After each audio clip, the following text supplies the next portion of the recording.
He is a prominent figure of the Libertarian Party, and Ron Paul has run for president not once, not twice, but 3 times, and getting the bulk of his support from voters 18 to 34 years old. So who is the former Texas congressman supporting this election cycle?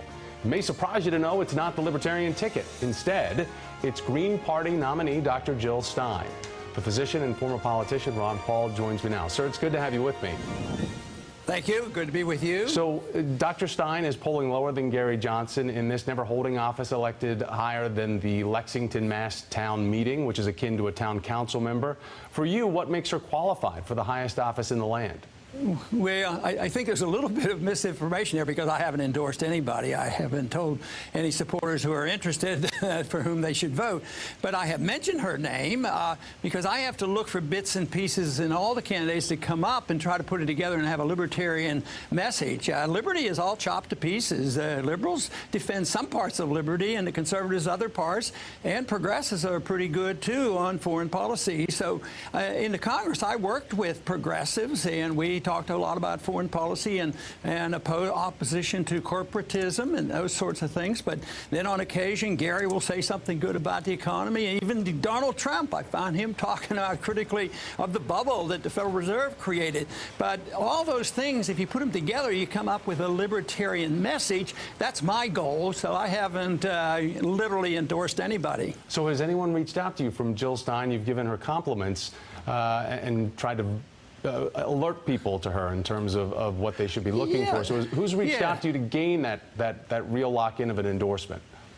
Well, I have, in a way, made the statement that, people, if they're unhappy with the 2 major candidates, and I think that's the case for a lot of people, that's the majority of the people that are unhappy. And I said that if the independents who don't know what to do and who should they pick, I say if you tend to lead toward progressivism and liberalism and you, are interested in expressing yourself, you can vote for the Green Party, because certainly you could say, well, I like a lot of what she says about civil liberties, and I like what she says about foreign policy. She's probably at best on foreign policy at the moment. But on Gary Johnson, he doesn't come across with a crisp libertarian message. But if you want to express yourself by I'm voting for the non-aggression principle, the principle that creates the libertarian message, and that is nobody can commit aggression. Right. Individuals can't, nor government. So you can express yourself, but unfortunately, there's not a crisp answer to say, this individual represents liberty. If you vote for this person, you'll be voting for liberty and truly expressing yourself. So, sir, when it comes to Gary Johnson and your point about foreign policy, he had a major moment here, the Aleppo moment with Mike Barnicle on Morning Joe, the hardball moment with Chris Matthews, where he couldn't name a foreign leader that he admired that was living or dead, and William Weld had to kind of help him out and be the savior in that moment. Do you think that those are disqualifying moments for Gary Johnson and William Weld, especially when it comes to what the libertarian ticket and the nominee should represent?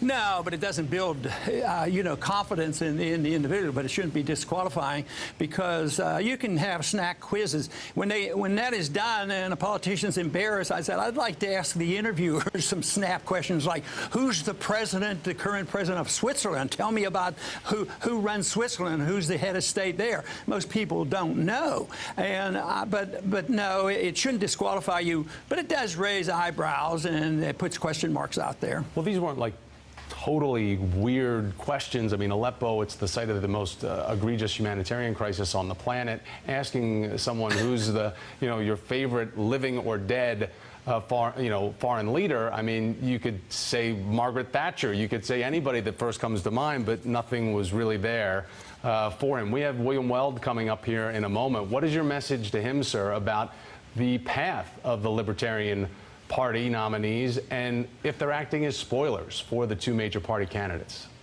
Well, no, I don't think they're going to be spoilers. I think that when push comes to shove and the election comes up, those people who won't be voting Republican or Democrat are going to be very small. Some people are going to stay home.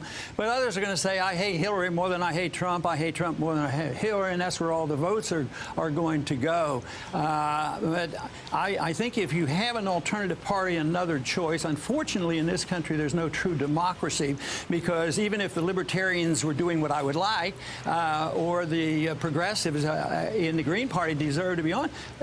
We're squeezed out. The monopoly has it. The debates are controlled by Republicans and Democrats, and they control the legislatures, and we can't get on balance. So we do identify, or libertarians identify, with the blackballing, so to speak, of the Green Party, because it's very difficult to get your message out and to get into the debates. And I'm just so annoyed that the process in the last several years, because of the Democrats and Republicans, they say, well, we have to spread American exceptionalism. We have to go over and occupy countries and rebuild their nations, have nation building, and we're going to teach you how to have American-type election. Right. Well, they might get an election, and they elect the wrong guy, and the CIA failed. They didn't get their guy in. Then they go in and get rid of that guy. It's not the westernized democracy that people here in certain political positions would hope for. But former Congressman Ron Paul, I have to go. Thank you so much. Hey there, I'm Chris Hayes from MSNBC. Thanks for watching MSNBC on YouTube. If you want to keep up to date with the videos we're putting out, you can click subscribe just below me, or click over on this list to see lots of other great videos.